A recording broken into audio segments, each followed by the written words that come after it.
আমার ছোট্ট বন্ধুরা, তোমরা সবাই কেমন আছো? চলো পড়াশোনার ফাঁকে একটু গল্প শুনি।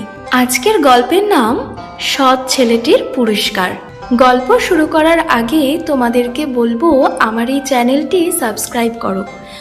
একটা গ্রামে ছিল রাহুল নামে এক ছোট ছেলে। সে খুব গরিব ছিল, কিন্তু সব সময় সত্য কথা বলতো আর ভালো কাজ করত।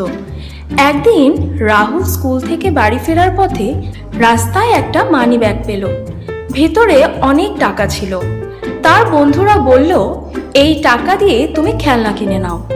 কিন্তু রাহুল বলল, না, এটা আমার নয়। যে হারিয়েছে সে হয়তো খুব কষ্টে আছে, আমি এটা ফেরত দেব। সে মানিব্যাগটা নিয়ে বাজারে গেল।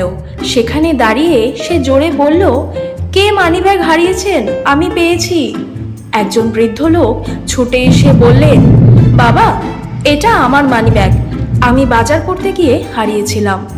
লোকটি মানিব্যাগ খুলে দেখলেন সব টাকা ঠিক আছে।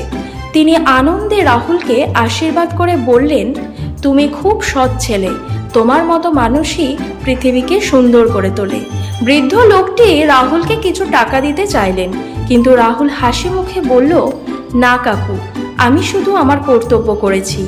তো ছোট্ট বন্ধুরা, এই গল্প থেকে আমরা এটাই শিখলাম, সততা সবসময় সবচেয়ে বড় গুণ।